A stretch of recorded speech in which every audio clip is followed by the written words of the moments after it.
ഈ ഹാർട്ട് ഓപ്പറേഷനാണ് ബുദ്ധിമുട്ടുള്ളത്. ഇവിടെ 6 വെന്റിലേറ്റർ വെറുതെ കിടക്കാൻ. അപ്പോൾ ഞാൻ ശീലമാനത്ത് പറയും, മാഡം ഇവിടെ 24 കേസ് ചെയ്യാനുള്ള സൗകര്യമുണ്ട്. 24 കേസ് ചെയ്യാനുള്ള സൗകര്യം ഈ മെഡിക്കൽ കോളേജിലുണ്ട്. അത് വെറും ഒരു ICU വേസ്റ്റായിട്ടിരിക്കുക, ഒന്നും ഉപയോഗിക്കാതെ, ആ വെന്റിലേറ്റേഴ്സ് ഉപയോഗിക്കാതെ 7 വർഷമായിട്ട് വെന്റിലേറ്റർ ഉപയോഗിക്കാതെ അവിടെ കിടക്കുക. ഒരു 10 വർഷം ഒരു 10 ലക്ഷം അല്ലെങ്കിൽ 15 ലക്ഷം വില വരുന്ന ഒരു വെന്റിലേറ്ററിൻ്റെ ഒരു ടൈം പീരീഡ് ഒരു 10 ഇയേഴ്സാണ്. അതിൽ 7 ഇയേഴ്സ് കഴിഞ്ഞു പോയി. ഒരു 3 ഇയേഴ്സും കൂടി ഉള്ളൂ അതിൻ്റെ AMC. അത് ഞാൻ അതിന് ഗ്യാരണ്ടി ഇല്ല. ഇതെങ്ങനെയാണ് പബ്ലിക് മണി ഉപയോഗിച്ചിട്ട് വേസ്റ്റ് ചെയ്യുക? തൃശൂർ സർക്കാർ മെഡിക്കൽ കോളേജ് ആശുപത്രിയിൽ ഹൃദ്രോഗ ശസ്ത്രക്രിയാ വിഭാഗത്തിൽ രോഗികളുടെ സുരക്ഷാ പ്രശ്നങ്ങൾ ചൂണ്ടിക്കാട്ടിയ ഡോക്ടർക്ക് സ്ഥലം മാറ്റം. Cardiovascular and thoracic surgery വിഭാഗത്തിലെ അസിസ്റ്റന്റ് പ്രൊഫസർ ഡോക്ടർ അഷ്റഫ് ഉസ്മാനെയാണ് ആലപ്പുഴ മെഡിക്കൽ കോളേജിലേക്ക് സ്ഥലം മാറ്റിയത്. ഈ സ്ഥലം മാറ്റം ഹൃദയ ശസ്ത്രക്രിയാ വിഭാഗത്തിലെ പ്രതിസന്ധി കൂടുതൽ രൂക്ഷമാക്കുമെന്നാണ് ആശങ്ക. മെഡിക്കൽ കോളേജിലെ പെർഫ്യൂഷനിസ്റ്റിന്റെ, അതായത് ഹൃദയ ശസ്ത്രക്രിയയിൽ ഹൃദയ ശ്വാസകോശ ബൈപ്പാസ് യന്ത്രം പ്രവർത്തിപ്പിക്കുന്ന വിദഗ്ധനാണ്. അത് കാര്യക്ഷമമല്ലായ്മയാണ് ഹൃദ്രോഗ ശസ്ത്രക്രിയകൾ നിർത്തിവെക്കാൻ കാരണമായതെന്ന് ഡോക്ടർ അഷ്റഫ് ഉസ്മാൻ ചൂണ്ടിക്കാട്ടിയിരുന്നു. അതായത് ഒരു തെറ്റ് ചൂണ്ടിക്കാണിച്ചു, അദ്ദേഹത്തിനെ അവിടെ നിന്ന് സ്ഥലം മാറ്റുകയാണ് ഉണ്ടായത്. രോഗികളുടെ ജീവൻ അപകടത്തിലാക്കാൻ താൻ തയ്യാറല്ലെന്ന് അദ്ദേഹം മെഡിക്കൽ വിദ്യാഭ്യാസ ഡയറക്ടറെ അറിയിക്കുകയും ചെയ്തിരുന്നു. ഡോക്ടർ ഹാരിസ് ചിറക്കൽ, നമ്മൾ ഡോക്ടർ ഹാരിസിനെയും ഡോക്ടർ അഷ്റഫ് ഉസ്മാനെയും ഒന്നും അത്ര പെട്ടെന്ന് മറക്കാൻ പാടില്ല. അതായത് മെഡിക്കൽ കോളേജ് പോലെയുള്ള ആശുപത്രികളിൽ വരുന്ന സാധാരണക്കാർക്ക് വേണ്ടി സർക്കാർ ശബ്ദം ഉയർത്താറില്ല. നമുക്ക് ഇങ്ങനെയുള്ള ഡോക്ടേഴ്സാണ് നമുക്ക് വേണ്ടി ഇപ്പോഴും സംസാരിക്കുന്നത്. പ്രതിപക്ഷം സർക്കാരിൻ്റെ ആശുപത്രികളിലെ ന്യൂനതകൾ ഉയർത്തി കാണിക്കുമ്പോൾ അല്ലെങ്കിൽ വിമർശിക്കുമ്പോൾ അതിനെ കാണുന്നത് ഒരു പ്രതിഷേധം മാത്രമായിട്ടാണ് ഇപ്പോഴും സർക്കാർ നോക്കിക്കാണുന്നത്. അതിൻ്റെ വീഴ്ച ആരോഗ്യരംഗത്ത് നന്നായി തെളിഞ്ഞു കാണുന്നുമുണ്ട്. അതിന് ഉദാഹരണമാണ് ഈ സ്ഥലം മാറ്റം എന്നത്. ഈ പരാതി നൽകിയതിനെ തുടർന്ന് കഴിഞ്ഞ 1.5 മാസമായാണ് തൃശൂർ മെഡിക്കൽ കോളേജിൽ ഹൃദയ ശസ്ത്രക്രിയകൾ നിശ്ചലമാക്കിയത്. ഇത് പ്രശ്നം പരിഹരിക്കുന്നതിന് ഒരു പകരമാവുന്ന ഒന്നുമല്ല. ഇതൊരു വലിയൊരു സമ്മർദ്ദം ഉണ്ടാക്കി. അങ്ങനെ ഒരു സ്ഥലം മാറ്റലിൽ വന്നെത്തി.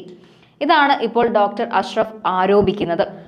ആലപ്പുഴ മെഡിക്കൽ കോളേജിൽ നിന്ന് ഡോക്ടർ കൊച്ചുകൃഷ്ണനെ തൃശ്ശൂരിലേക്ക് മാറ്റിയിട്ടുണ്ട്. എന്നാൽ നിലവിലുള്ള പ്രതിസന്ധിക്ക് ഇത് പരിഹാരമാകുമോ എന്ന് വ്യക്തമല്ല. അദ്ദേഹം പറയുന്നത് ഇങ്ങനെയാണ്: ഞാൻ കരഞ്ഞു പറഞ്ഞതാണ്, അവിടെ വെന്റിലേറ്ററുകളും ICUകളും വെറുതെ കിടക്കുകയാണ്. താൻ ഓപ്പറേഷൻ മുടക്കിയെങ്കിൽ അത് എങ്ങനെയാണെന്ന് അധികൃതർ വ്യക്തമാക്കണം. കാരണം ഒരു വീഴ്ചയാണ് ചൂണ്ടിക്കാണിച്ചത്. വെന്റിലേറ്ററുകളും ICUകളും വെറുതെ കിടക്കുന്ന ഒരവസ്ഥ. നമുക്കറിയാം, കോട്ടയം മെഡിക്കൽ കോളേജ് എടുക്കുന്ന സമയത്ത് അവിടെ ഓപ്പറേഷൻ തിയേറ്ററിൻ്റെ പ്രവർത്തനം നടക്കുന്നത് കൊണ്ടാണ് മാറ്റാത്തത് എന്ന് പറഞ്ഞതും ഇതും തമ്മിലൊന്ന് ആലോചിച്ച് നോക്കുക. അദ്ദേഹം തന്നെ അദ്ദേഹത്തിൻ്റെ വാക്കുകളിൽ പറയുന്നുണ്ട്, വെന്റിലേറ്ററുകൾ വെറുതെ കിടക്കുന്നു, മറ്റുപകരണങ്ങൾ അങ്ങനെ കിടക്കുന്നു. 10 വർഷം വാറണ്ടിയുള്ള ഉപകരണങ്ങളിൽ 7 വർഷം കഴിഞ്ഞു. അതായത് മുടക്കാനുള്ള, അവിടെയാണ് PV അൻവർ പറയുന്നതും വ്യക്തമാകുന്നത്. അതായത് ഉപകരണങ്ങളെല്ലാം എത്തുന്നുണ്ട്, ഉപയോഗിക്കാൻ പറ്റാത്ത ഒരവസ്ഥയിലാണ് ഇപ്പോൾ സർക്കാർ ഉള്ളത്. ഇങ്ങനെ അവരുടെ പ്രശ്നങ്ങൾ, അതായത് മെഡിക്കൽ കോളേജിൽ എത്താനുള്ളത് എത്തിയിട്ടുമുണ്ട്, ചിലത് ഉപയോഗിക്കാൻ പറ്റാത്തത് കൊണ്ടായിരിക്കാം ഇത്തരത്തിൽ ഉപയോഗിക്കാൻ സമ്മതിക്കാത്തത്. എല്ലാം അന്വേഷിക്കേണ്ടതാണ്. അപ്പോൾ വലിയൊരു അഴിമതി വീണ്ടും തെളിയുകയാണ്. ശബ്ദമുയർത്തിയ ഡോക്ടറെ സ്ഥലം മാറ്റി വീണ ജോർജ് അവസാനം തടി ഊരുന്ന ലക്ഷണത്തിലേക്ക് എത്തിയപ്പോൾ വീണ്ടും ഡോക്ടർ അഷ്റഫ് ഉസ്മാൻ ശബ്ദമുയർത്തി മുന്നോട്ട് വന്നിരിക്കുകയാണ്. എന്തായാലും ഇത്തരത്തിലുള്ള വീഴ്ചകൾ കാണുമ്പോൾ ഡോക്ടേഴ്സ് പ്രതികരിക്കണം. ഞങ്ങൾ വിശ്വസിച്ച് വരുന്നത് ഇങ്ങനെയുള്ള ഡോക്ടേഴ്സിനെയാണ്. ആരോഗ്യ മേഖലയിൽ ഒരു അഴിഞ്ഞ കുത്തകയാക്കി മാറ്റിയിരിക്കുകയാണ് ഇപ്പോൾ വീണ ജോർജ്. മറ്റൊരു പ്രധാനപ്പെട്ട കാര്യം, ഡോക്ടർ ഇവിടെ 50 ദിവസത്തോളം ഈ ഓപ്പറേഷൻ മുടക്കിയിട്ടു, ഈ ഓപ്പറേഷൻ തിയേറ്റർ അടച്ചിട്ടു എന്നാണ് മെഡിക്കൽ കോളേജ് പ്രിൻസിപ്പൽ. എനിക്കറിയില്ല, അവർ എക്സ്പ്ലെയിൻ ചെയ്തത്. കാരണം എങ്ങനെ മുടക്കിയിട്ടു? നിങ്ങൾ ഇവിടെ വരുന്ന കേസുകൾ 200 കേസുകൾ വെയിറ്റിംഗ് ആണ്. മിക്കതും ഇപ്പോൾ ഒരു OP, ഒരു ദിവസം OP ഉള്ളത് ഒരാഴ്ച. അതിൽ 15ഓളം പുതിയ കേസ് വരുന്നുണ്ട്.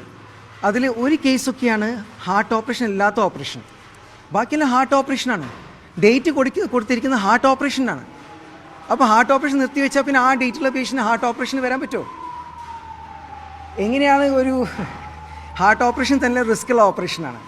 ഒരേ പേഷ്യൻ്റ് നമ്മൾ കയറ്റുമ്പോൾ നമ്മൾ പറയും, എന്താ പറയുക, നമ്മളെ കയ്യിലല്ല എല്ലാം ഇരിക്കുന്നത്. ഈ ഹാർട്ട് ഓപ്പറേഷനിൽ കുറേ കാര്യങ്ങളുണ്ട്. ആഴത്തിലുള്ള അനസ്തീസിയാണ്. ഇവിടെ അനസ്തീസിയ കൊടുക്കുന്നത് സങ്കടകരമായ കാര്യമാണ്. ഒരു ജനറൽ അനസ്തറ്റിസ്റ്റാണ് കൊടുക്കുക. ഒന്നല്ല, 2-3 ആൾക്കാർ മാറി മാറിയിട്ടാണ് കൊടുക്കുക. ഇത് വേറെ മെഡിക്കൽ കോളേജിൽ ഇങ്ങനെയല്ല. അവർക്ക് കാർഡിയക് അനസ്തറ്റിസ്റ്റ് ഉണ്ട്, അല്ലെങ്കിൽ ഡിപ്പാർട്ട്മെൻറ്റ് അനസ്തറ്റിസ്റ്റ് ഉണ്ട്. ഇവിടെ ജനറൽ അനസ്തറ്റിക്കാരാ ആ കൊടുക്കുന്നതും അതൊന്നും എക്സ്പ്ലെയിൻ ചെയ്യാനുള്ള സമയമില്ലാത്തതുകൊണ്ടാണ്. കാരണം അങ്ങനെ താഴ്ത്തി കാണിക്കണ്ടെന്ന് വിചാരിച്ചിട്ടാണ്. മെഡിക്കൽ കോളേജിൽ വീഴ്ച എന്തെങ്കിലുമൊക്കെ ഉണ്ടോ?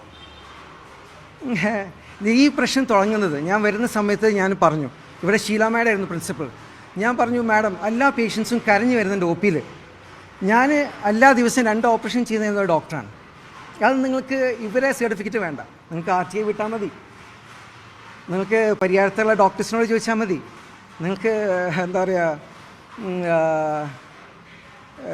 കോഴിക്കോടുള്ള ഡോക്ടേഴ്സിനോട് ചോദിച്ചാൽ മതി, അല്ലെങ്കിൽ അവിടുത്തെ RTI ഇൻഫർമേഷൻ വഴി എടുത്താൽ മതി ഞാൻ എത്ര ഓപ്പറേഷൻ ചെയ്തിരുന്നു എന്നുള്ളത്, അപ്പോൾ എങ്ങനത്തെ ഓപ്പറേഷൻ ചെയ്തിരുന്നു എന്നുള്ളത്.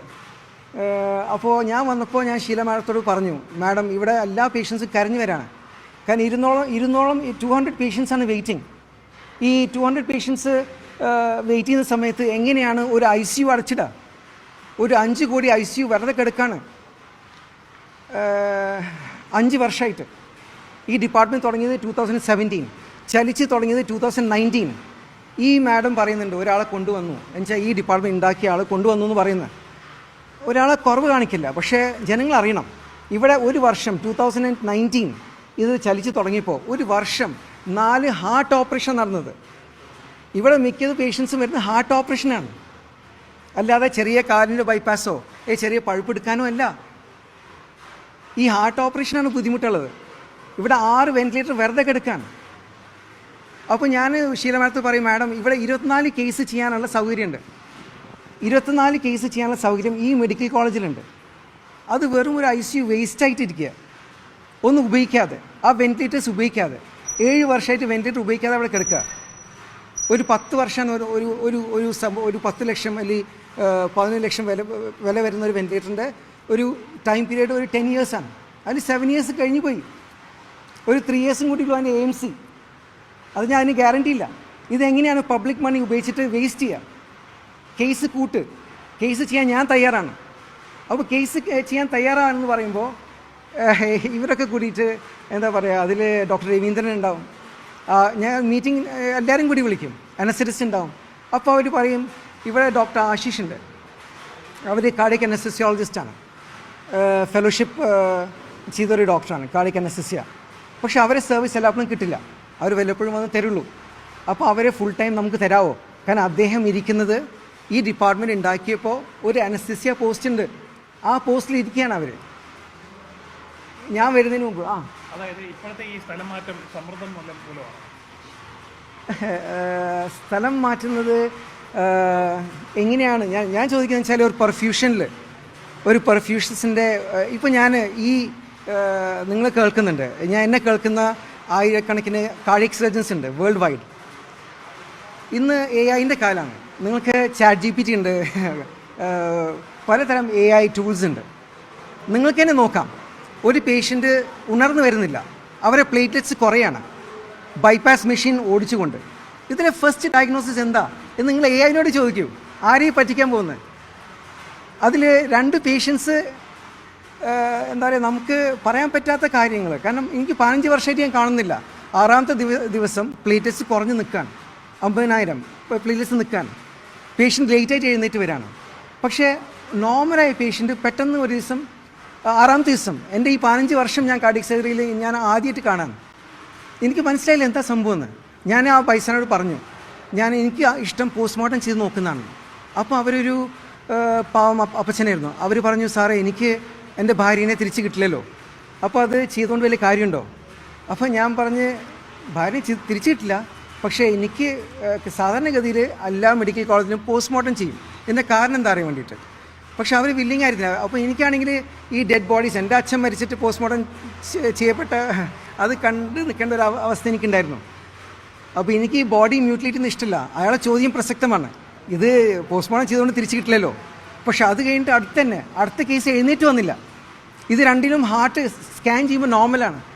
എൻ്റെ ജോലി ഹാർട്ട് ഓപ്പറേഷൻ ചെയ്യാനാണ്. തലച്ചോറിലേക്ക് അധികം എഴുന്നേറ്റ് വരാതെ 2ാമത്തെ 3ാമത്തെ ദിവസം മരണപ്പെട്ടു. എഴുന്നേറ്റ് വന്നില്ല പേഷ്യൻ്റ്, അതിലും പ്ലേറ്റ്ലെറ്റ്സ് കുറയാൻ. അപ്പോൾ ഒരു കാർഡിയക് സർജൻ എന്ന രീതിയിൽ ഇത് കേൾക്കുന്ന കാർഡിയക് സർജൻസിനോട് ചോദിക്കുകയാണ്. ഒരു ഞാൻ ഈ കുട്ടികൾ ഇവിടെ എൻ്റെ ഡിപ്പാർട്ട്മെൻറ്റ് ഈ ജനുവരി മുതൽ മെയ് വരെ 30 ഓപ്പൺ ഹാർട്ട് സർജറീസ് ചെയ്തിട്ടുണ്ട്. 30 എണ്ണം. ഈ 30 എണ്ണം ചെയ്തത് ഞാനല്ലേ, അത് ഓപ്പൺ ഹാർട്ട് സർജറീസാണ്. അതിലില്ലാത്ത പ്രശ്നം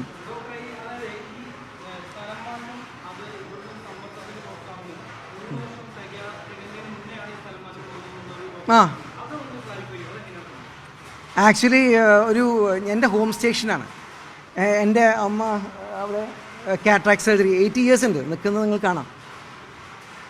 അപ്പോൾ അങ്ങനെ ഞാൻ എൻ്റെ അച്ഛൻ മരിച്ചപ്പോൾ വന്നതാണ്. ഹോം സ്റ്റേഷനാണ്, റെഗുലർ ട്രാൻസ്ഫറിൽ വന്നതാണ്. റെഗുലർ ട്രാൻസ്ഫറിൽ എൻ്റെ ഹോം സ്റ്റേഷൻ വന്ന ഒരാൾക്ക് 3 ഇയേഴ്സ് വരെ I am entitle to stay here.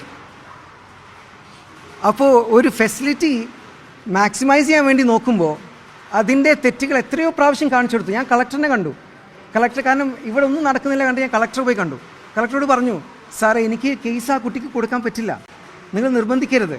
കാരണം ആ കുട്ടിക്ക് നോളജ് ഇല്ല, സ്കില്ലില്ല, ആറ്റിറ്റ്യൂഡില്ല, എങ്ങനെയാണ് ഞാൻ കൊടുക്കുക?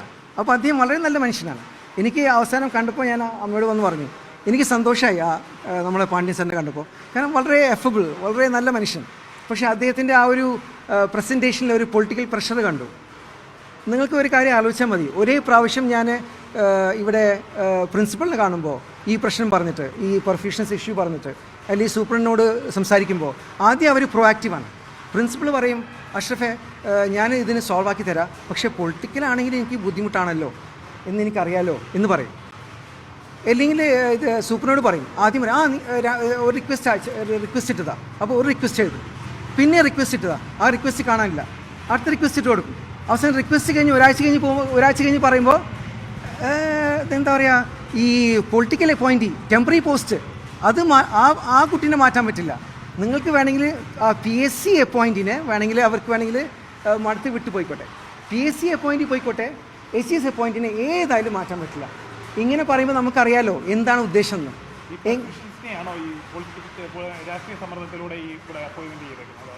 അതായത് അപ്പോയിൻമെൻറ്റിൻ്റെ കാര്യത്തിൽ ഞാൻ പറഞ്ഞില്ലേ, ഒരു ഇതിൽ സാധാരണഗതിയിൽ ഇപ്പോൾ ഞങ്ങൾ ഈ പരിയാരത്ത് ഇതേപോലെ പെർഫ്യൂഷൻസ് നമ്മൾ എടുത്തിരുന്നു. അപ്പോൾ ആ സമയത്ത് സാധാരണ പെർഫ്യൂഷൻ ഇതേപോലത്തെ ഒരു കാര്യങ്ങൾക്ക് ആ ബോർഡിൽ അഡ്മിനിസ്ട്രേറ്റീവ് ഓഫീസർ ഉണ്ടാവും, AO. ആ AO പറയും എന്താ റൂൾസ് എന്ന്. അപ്പോൾ പക്ഷേ എനിക്ക് ഈ റൂൾ അറിഞ്ഞിരുന്നില്ല. കേരള പാരാമെഡിക്കൽ കൗൺസിൽ രജിസ്ട്രേഷൻ ഇല്ലാത്ത ഒരാൾക്ക് legally is not allowed to practise. എന്ന് വെച്ചാൽ ഒരു കേസ് പോയാൽ I am fully responsible if I have given a case to this. ഇവർക്ക് ലീഗലി അവർക്ക് പ്രാക്ടീസ് ചെയ്യാൻ പാടില്ല എന്നാണ്. കാരണം കേരളത്തിൽ പുറത്ത് പഠിച്ച കുട്ടികൾ അവർക്ക് എക്സ്പോഷർ ഇല്ല, എക്സ്പീരിയൻസ് ഇല്ല, മിക്കവാറും 3 നില കെട്ടിടത്തിലായിരിക്കും പഠിക്കുന്നത്. അതുകൊണ്ടാണ് കേരള KPC പറഞ്ഞിരിക്കുന്നത് ഇവർക്ക് ലീഗലി അവർക്ക് പ്രാക്ടീസ് ചെയ്യാൻ പറ്റില്ല. അപ്പോൾ പരിയാരത്ത് ഇങ്ങനെ ചെയ്തപ്പോൾ നമ്മൾ ചൂസ് ചെയ്ത കാൻഡിഡേറ്റ് എന്ന് പറഞ്ഞാൽ ഇതാണ്. ഒരു കേരളയിൽ നമ്മുടെ നാട്ടിൽ നമ്മളെ മെഡിക്കൽ കോളേജിൽ കോഴിക്കോട് പഠിച്ചൊരു കുട്ടീനെയാണ് നമ്മൾ ചൂസ് ചെയ്തത് ഫസ്റ്റ് റാങ്ക് ആയിട്ട്. പക്ഷേ സെക്കൻഡ് റാങ്ക് നല്ല എക്സ്പീരിയൻസ്ഡ് ആണ്. പക്ഷേ സെക്കൻഡ് റാങ്കിന് KPC ഇല്ല. അന്ന് AO പറഞ്ഞ് KPC ഉണ്ടെങ്കിലേ നമുക്ക് ഗവൺമെൻറ് എംപ്ലോയി ആയിട്ട് കൺസിഡർ ചെയ്യാൻ പറ്റൂ. അപ്പോൾ ഇങ്ങനെ KPC ഇല്ലാതെ KPC നമുക്ക് ഒരാളെടുക്കാം, ആൾ ഏബിൾ ആയിരിക്കണം.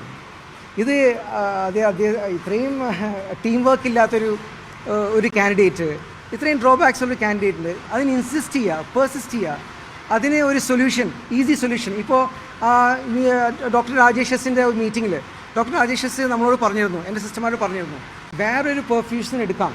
അപ്പോൾ എന്നോട് ചോദിച്ചു എത്ര സാലറിക്ക് വേണം ഡോക്ടർ എന്ന് ചോദിച്ചപ്പോൾ ഞാൻ പറഞ്ഞു 30,000 എങ്കിലും കൊടുക്കണം, ഒരു സിസ്റ്ററിൻ്റെ SDS സാലറി എങ്കിലും കൊടുക്കണം. പക്ഷേ അത് ഇവർക്ക് ബുദ്ധിമുട്ടാണ്. അവർ വേറെ ഒരു പെർഫ്യൂഷൻ എടുത്താൽ അവർ പറയാം അത് അവരെ ഡിഫക്റ്റ് വെളിവാകും. എന്നുവെച്ചാൽ ഈ 2 ആൾക്കാരെ വെച്ച് നടക്കാത്തതുകൊണ്ടല്ലേ ഈ 3ാമത്തെ ഒരാളെ അപ്പോയിൻറ്റ് ചെയ്തിരിക്കുന്നത് എന്നുള്ള കാര്യം വെളിവാകുന്ന. അപ്പോൾ ഞാൻ പ്രിൻസിപ്പളോട് പറഞ്ഞു, സാറേ ഇതിൽ ഏറ്റവും എളുപ്പം നിങ്ങൾക്ക് എന്നെ ട്രാൻസ്ഫർ ചെയ്യാൻ പറ്റുന്നതാണ്. അപ്പോൾ അതന്നെ നടന്നു. ഇത് അൺഎക്സ്പെക്റ്റഡ് ഒന്നല്ല. പക്ഷേ ഇതിൽ ആരും ജയിക്കുന്നില്ല, ആരും തോക്കുന്നില്ല. ഇത് തോക്കുന്നത് പേഷ്യൻ്റ് മാത്രമാണ്. ഇത് മനസ്സിലാക്കാനുള്ള ബുദ്ധി അവർക്ക് ഉണ്ടാവണം.